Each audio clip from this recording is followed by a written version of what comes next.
Hello mga kabibig! Welcome back sa ating bagong YouTube channel. Ito ang pinakamaingay na YouTuber sa balat ng YouTube na may ubo pa.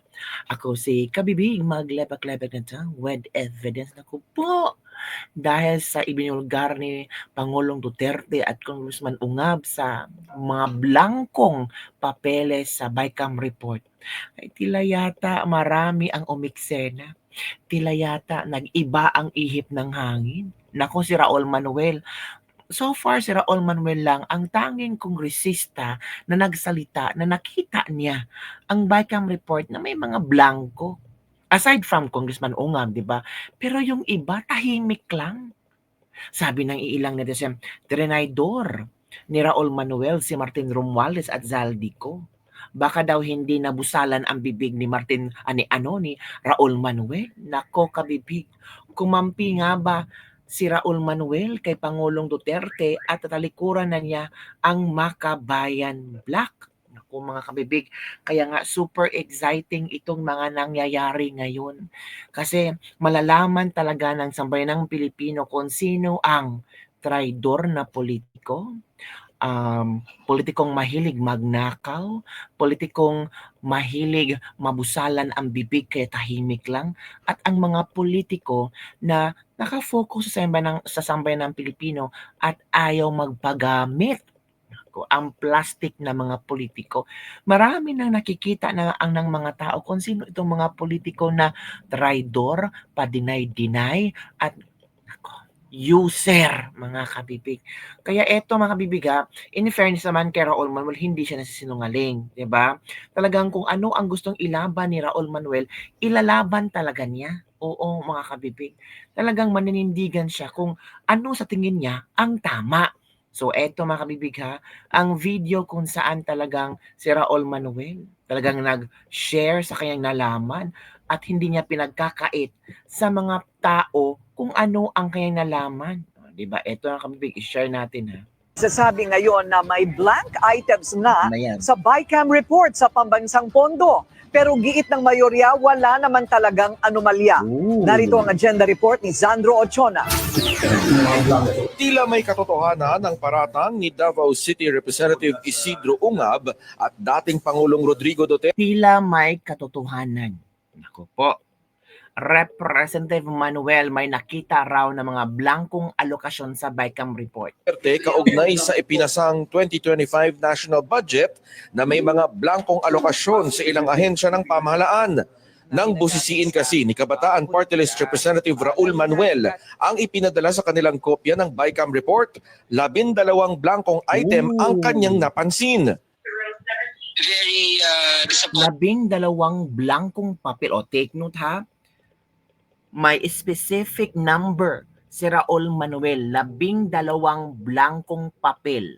Specific number na yan Uy, in fairness kay Raul Manuel para sa tao talaga si Raul Manuel this time. Pointing to know na totoo na yung BICAM report na nakarating sa mga mambabatas na niratify ng House at ng Senate ay may mga blank.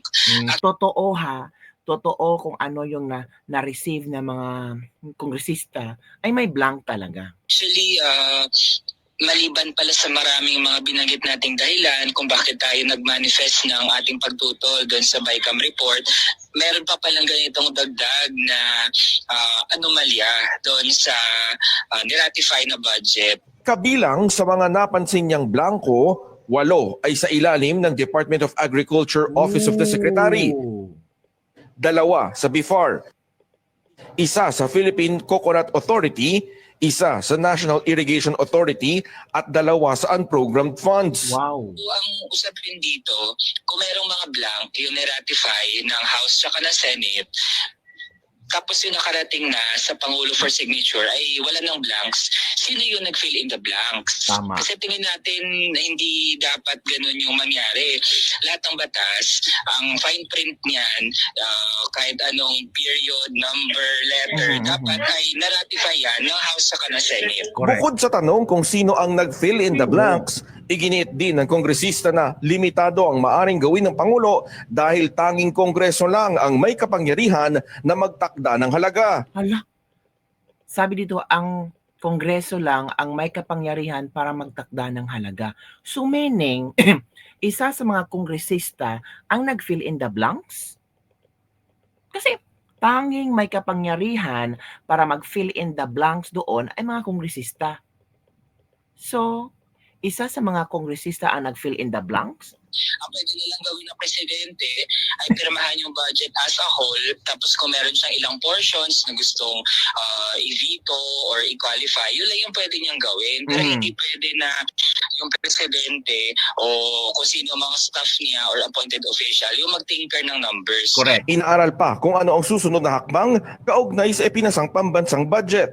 Sa post ni dating Senador Ping Lacson, ang BICAM report na may mga blankong alokasyon ay tila pag-ulit sa nangyari noong ipinasa ang 2019 national budget kung saan may vinito na 95.3 billion pesos na pondo ang dating Pangulong Duterte.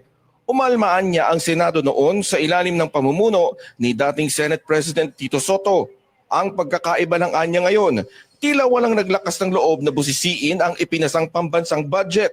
Nararapat-an niyang ipaliwanag ito sa lahat ng mga Pilipinong taxpayer. Tama. Pero para sa ilang miyembro ng mayorya sa Kamara, politika ang punot dulo ng mga aligasyon. Agoy. Intriga politika. Halaka, intriga. Minsan nahahaluan na rin ng fake news. So Halaka.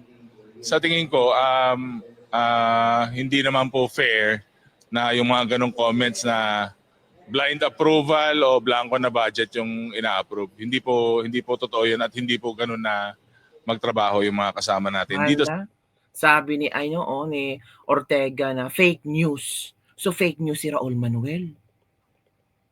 Na nakita ni Raul Manuel ang daming blanco. sa Kongreso, sa Senado at saka sa Executive. Maraming pumirma, maraming nakakita, maraming tumingin. Bakit isang quarter lang yung nagsasabing blanco ito? Para sa agenda, Hala. Naku po.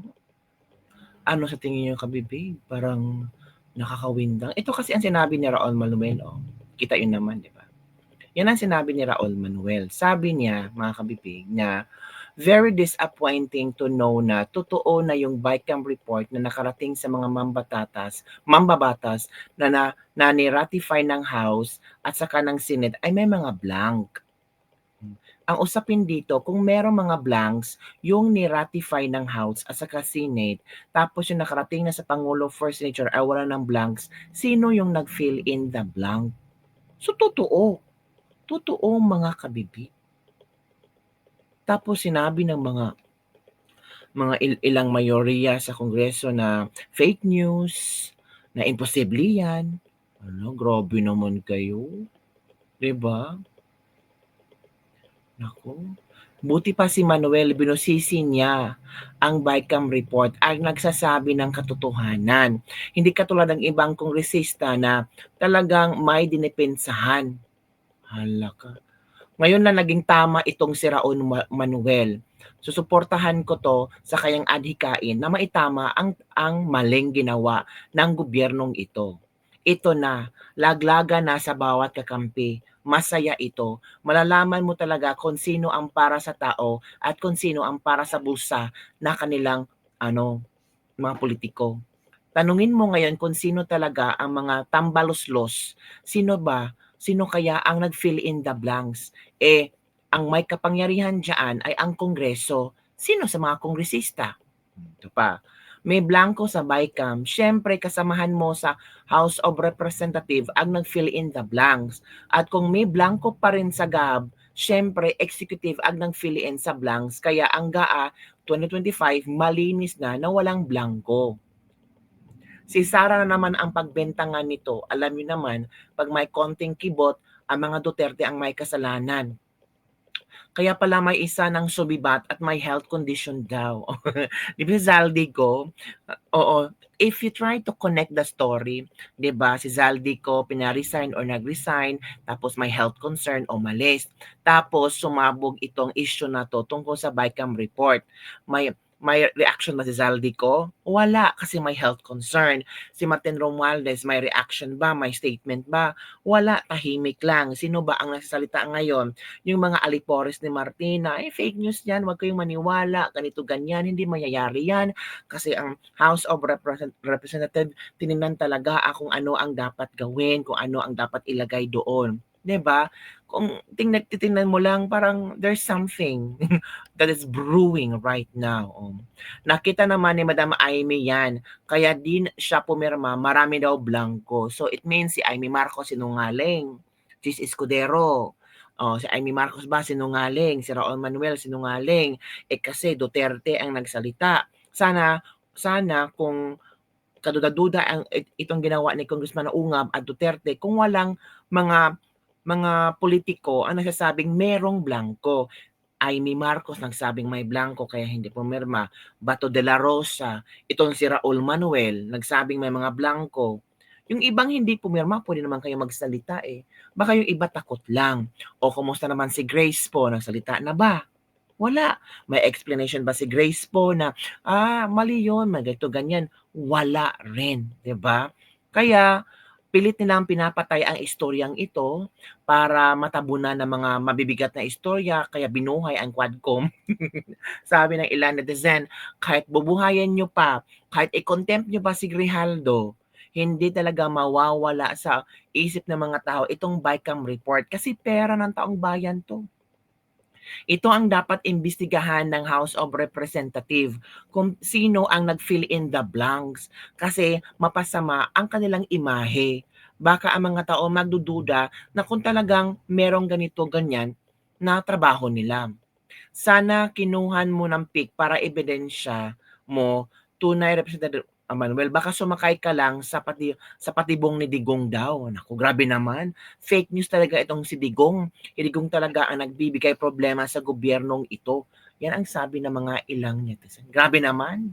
Digong talaga.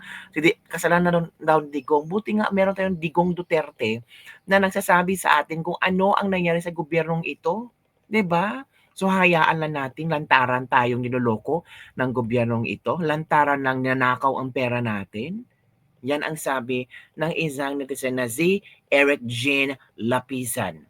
Mga naturingan kayong mambabatas at representative ng mamamayan, wala naman lang nagbusisi ni isa sa inyo ng karumaldumal na batas na RA 11525 kasi busy kayong lahat sa budget na kukuratin ninyo. Conspiracy is the act of one is the act of all.